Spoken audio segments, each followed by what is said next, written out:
These are tonight's top stories. Team Unity administration rolls out a week of activities to mark second year in office. Police officers complete advanced polygraph course, and government officials praise Park Hyatt project ahead of opening. The details on these stories and more when we come back.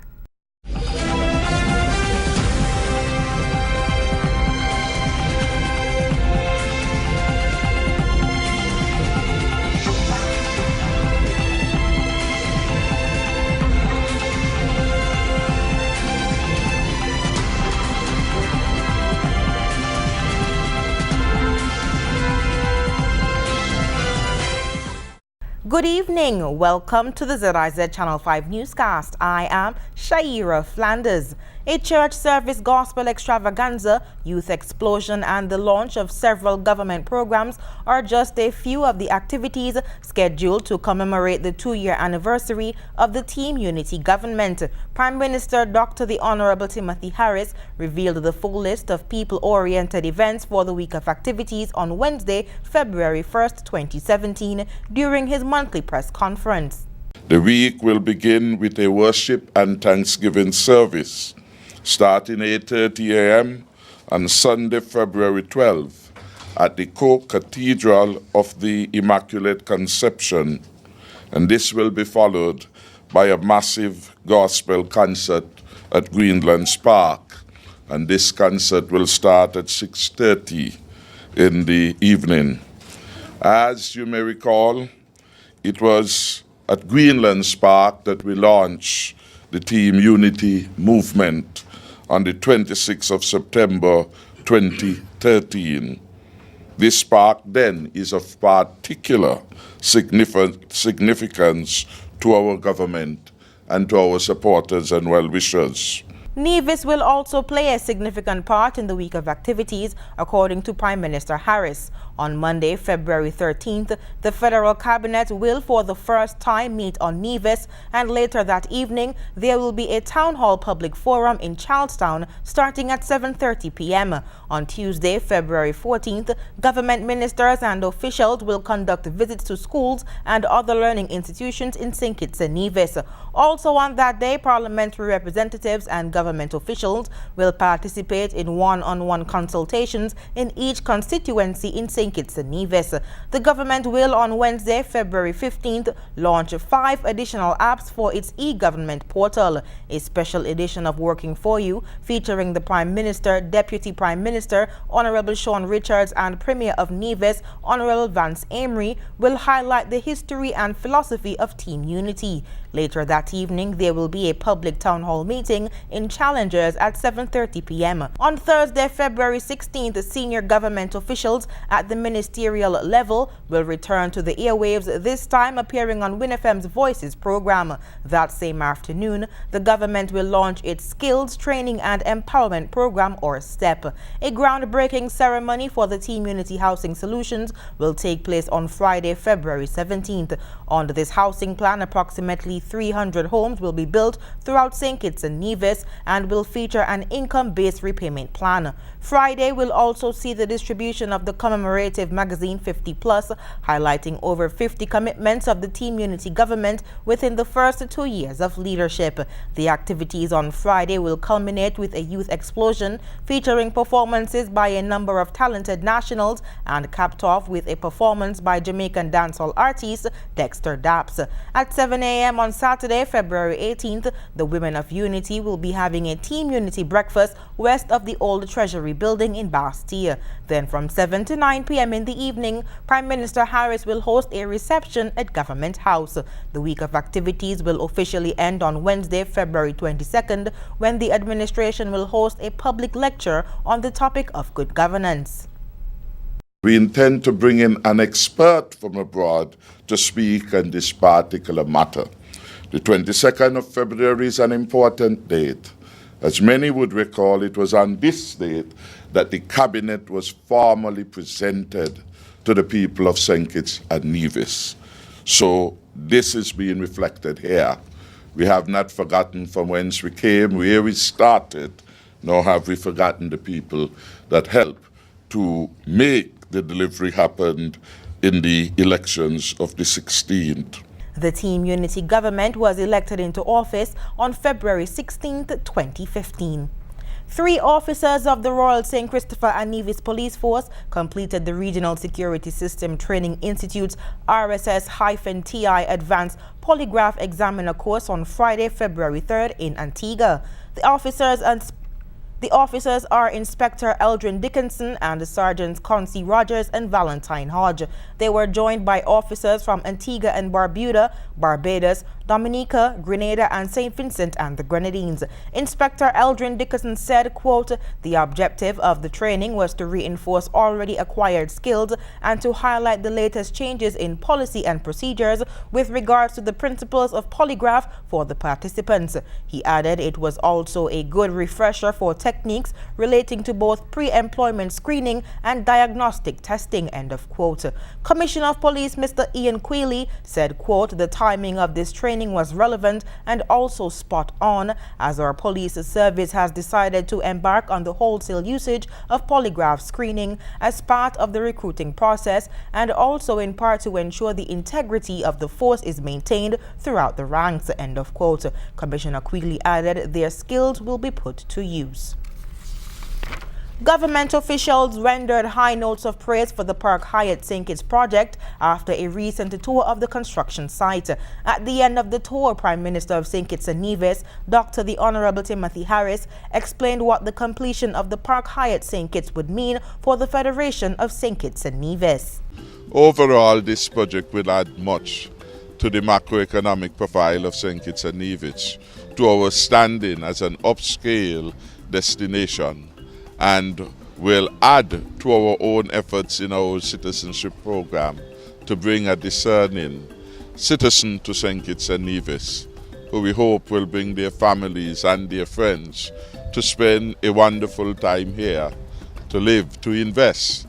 And so Park Hyatt fills in this vision of a prosperous St. Kitts and Nevis. Ambassador to CARICOM, His Excellency Sidney Osborne, congratulated range development groups for the progress made thus far. Congratulations to the range group and certainly to you, Mohammed, and your team.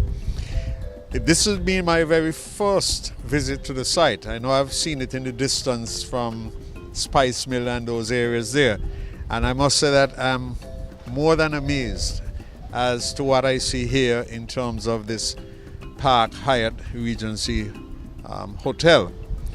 I think it's something that all of our citizens here in St. Kitts and in Nevis are going to be very proud of.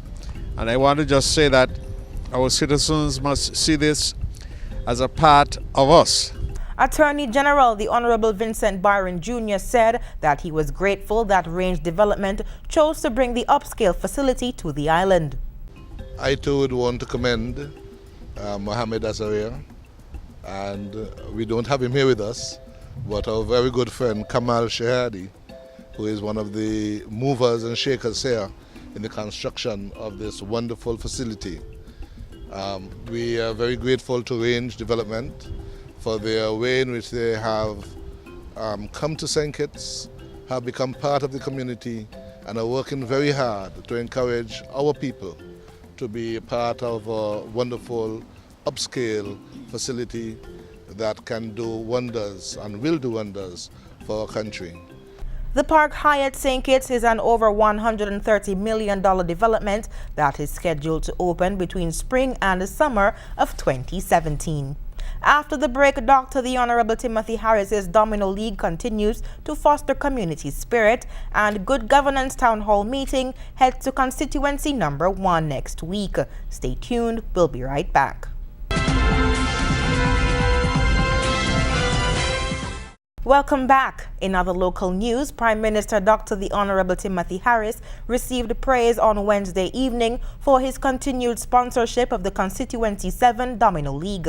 During a prize-giving ceremony held on Wednesday at the Edgar Gilbert Sporting Complex in Molyneux for the winners of the 2016 competition, Prime Minister Harris commended his constituents for helping to keep the league afloat. It has been 21 years, and we have never looked back. And we have never stopped. And today we are the longest functioning Domino League in St. Kitts and Nevis, and maybe in the entire Caribbean. So the constituency is doing a good job. Indeed, many things start and stop. We are not one of those things. We keep going and going year after year. Despite the rough and tumble of the competition, you have stood your grounds, and this is critically important. The Honorable Prime Minister said that over the 21 years, the League has accomplished its goal of uniting the people of Constituency 7 through the game of domino. When we started 21 years back, we thought at that time that something had to be done to bring the constituency together, and more importantly, send home a message to the young people that friendships can be built, that people can engage in sports at the keenest and highest level of competition and still at the end of it be friends. That we have to be able to move in our small country from village to village and city to village without fear and hindrance. And when you look at the wide length and breadth of this country from which all of us have come to be part and to be partners in the Constituency Domino League, we can say that the last 21 years have been worth it, and we have proved ourselves a model, not only in terms of organization at the constituency level, but most importantly at the people-to-people level. Captain of the winning team, Desmond Rollins, thanked the Prime Minister for the investment he continues to make in the people of his constituency. As a show of appreciation, the organizers presented the Honorable Prime Minister with a plaque honoring his commitment to the Domino League. After 3 rounds of competition, Domino Team Unity defeated Team Lodge to claim the title as the top Domino team in Constituency 7. The other teams that competed in last year's competition were Team Guinness, Beer, Christchurch, Tabernacle, Molyneux Upsetters, Sadler's Unstoppable, Small Corner, Inner City Youths, Silvers, and Parsons. The 3-round competitions ran from August to December of 2016. The Team Unity Administration will host its 3rd Town Hall meeting entitled Good Governance and Accountability for Prosperity at the Newtown Community Center on Tuesday, February 7th at 7:30 p.m. Prime Minister Dr. The Honorable Timothy Harris is expected to lead members of the Cabinet, including Parliamentary Representative for Constituency 1, Honorable Ian Patches Liburd, during the meeting and present updates on the stewardship of his administration ahead of its 2nd anniversary in office. Also expected to make presentations at Tuesday's forum are Attorney General and Minister of Legal Affairs, the Honorable Vincent Byron, as well as Minister of Foreign Affairs and Aviation, the Honorable Mark Bantley. Prime Minister Harris said, quote, "With more than 3 years to go, we delivered in accordance with our contract with the people over 50+ manifesto commitments, and if there are any criteria by which you evaluate good governance, it must be how do we stand with the contract with the people, and our contract with the people was our manifesto, prosperity for all, fair share for all," end of quote. Nationals and residents are asked to come out in their numbers with their questions and or criticisms, as these town hall meetings are by the people and for the people. The Good Governance and Accountability for Prosperity Town Hall will be carried live on ZIZ Radio 96.1 FM and ZIZ Television Channel 5, or log on to www.zizonline.com. Gospel Calypsonian Lady Gem is this year's Hosanna Gospel Calypso Show singing champ. She beat out her competitors with a total of 534 points with her winning songs Showers of Blessings and Woman Empowerment. King Zarki placed the first runner-up with a total of 515 points after performing his songs Look at Me Now and Monkey See, Monkey Do. The mighty Valmo captured the second runner-up position with his songs Proud to Be a Black Man and Grandpapa's Dream, amassing a total of 484 points. Other competitors who participated were Preacher Man and Joffer from from the Calvary Baptist Church. Calypso icon Socrates, ZIZ's very own Jasmine Jazzy Thomas, and Troy Biff Mills were the featured guest judges. This year's Hosanna Gospel Calypso show was held under the theme, I'm a Survivor. Coming up, protest and counter-protest over parking meters in Guyana. Stay tuned.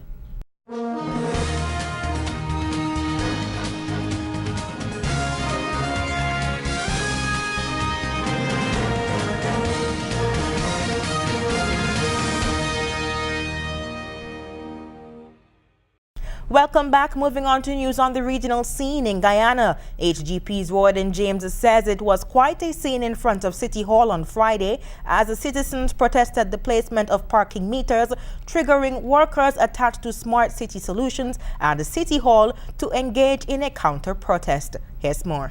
Parking meter got to stay, and it got to stay. It must stay. It got to stay. It must stay.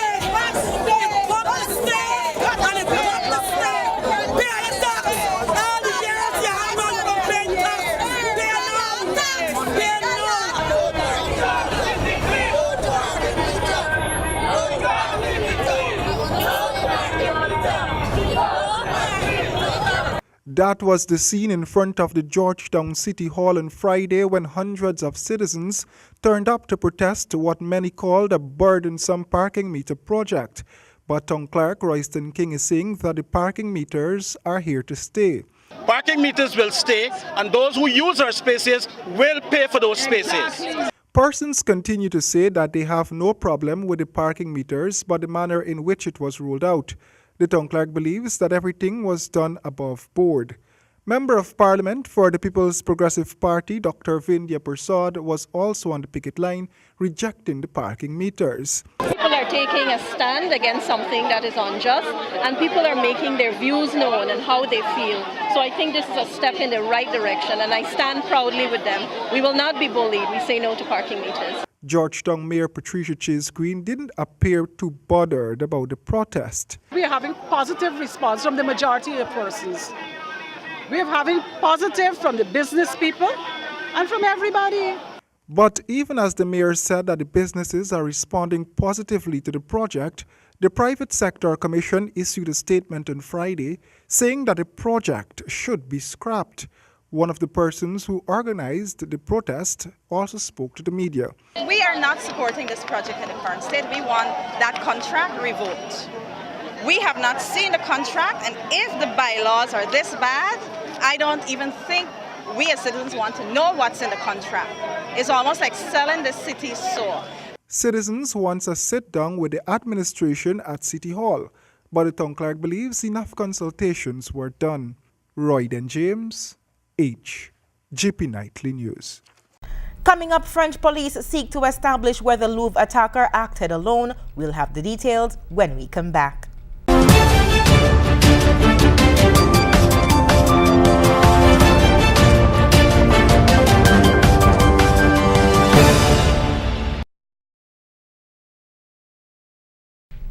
We move on to news on the international scene. The man who was shot and wounded at the Paris Louvre on Friday, February 3rd, after attacking soldiers with a machete, has been identified as an Egyptian national. Police say they are trying to establish whether he acted alone or if he was carrying out instructions. More in this report. The suspect in an attack at Paris's Louvre Museum has been identified as an Egyptian national who had only been in the country a matter of days. The city's prosecutor says the 29-year-old obtained a tourist visa in Dubai and landed in France on the 26th of January. Security forces in Cairo identified him as Abdullah Rida al-Hamami. Police have already raided the man's rented Paris apartment. The investigations, which have just been initiated, are ongoing and will continue in France, but also outside France, in the name of cooperation on the international crime to determine the journey and also the motivations of the perpetrator and to find out whether he acted alone, spontaneously, or if he was following instructions. French President François Hollande has described the incident as a terrorist attack. The assailant, wielding a machete in each hand, allegedly rushed at soldiers guarding the world-famous museum, yelling Allahu Akbar. God is greatest in Arabic. After striking one soldier on the head, he was shot by another. Hamami remains in a serious condition. Authorities say cans of spray paint were found in his backpack, but no explosives. France was already under a state of emergency after a spate of deadly attacks that have killed 230 people in the past 2 years. The thwarted attack clouding Paris's official bid later on Friday to host the 2024 Olympic Games. Questions about France's ability to host a safe and secure Olympics raised. With the country less than 3 months from a presidential election, security and fears of terrorism will be among the key issues. Up next in sports, SKN men's under-20 football team ready for CONCACAF Championship and the Tokyo Olympics to make medals from recycled phones. Stay tuned.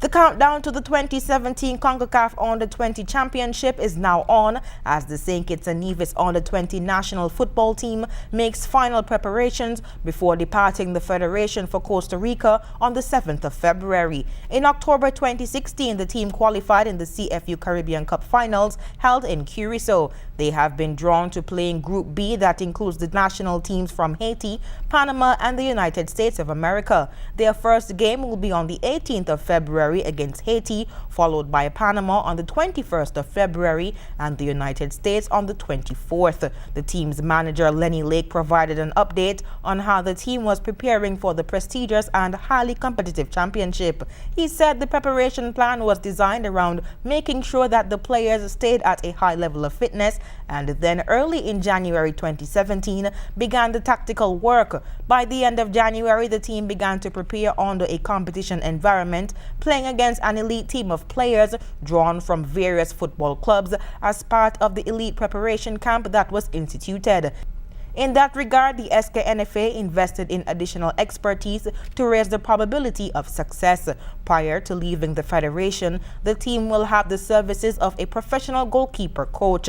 The team will leave for Costa Rica on the 7th of February and go into camp immediately on arrival to become acclimatized to the environment, which is substantially above sea level. It is the second time a national under-20 team will play at this level, and Lake believes the team is ready. I think we have a good chance just like everybody else. I think we have a very good group of players. They have been playing together for a while. Olympic and Paralympic Games have traditionally always been about gold, silver and bronze, but organizers of Tokyo 2020 want their games to be remembered for being green. Ahead of 2020's Summer Olympic Games in Tokyo, Japan, we'll be asking members of the public to donate old phones and appliances as it works to pull together enough material for the 5,000 bronze, silver and gold medals that will be handed out at the Games. Here's more. On Wednesday, Tokyo 2020, the organizing committee for the Japanese city's Olympic Games said that it would make the medals for the winners of each event from recycled metals from old smartphones. This effort is a part of the Olympic agenda, which states that sustainability should be a part of all aspects of the Games. The organization is hoping to extract 8 tons of metal from old electronic gear that will then be recycled into 2 tons, which would be enough to produce the 5,000 medals needed for both the Olympic and Paralympic Games. An 80-year-old football superfan is heading to his 51st consecutive Super Bowl, and the best part is he is a Patriots supporter.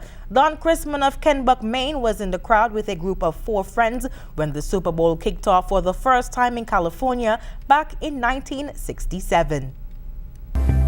In the late 1960s, when the game called the Super Bowl was born, a group of friends from around the country vowed that they would try to go to as many as they could.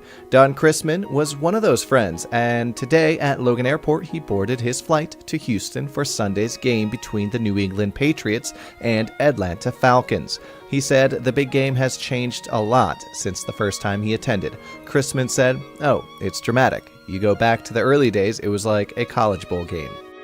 And when we come back, we'll have another look at the stories that made the headlines. Recapping the top stories, the Team Unity administration rolls out week of activities to mark second year in office. Police officers complete advanced polygraph course, and government officials praise Park Hyatt project ahead of its opening. And that's the end of the ZIZ Channel 5 newscast. Thank you for joining us. I am Shaira Flanders. Have a good one.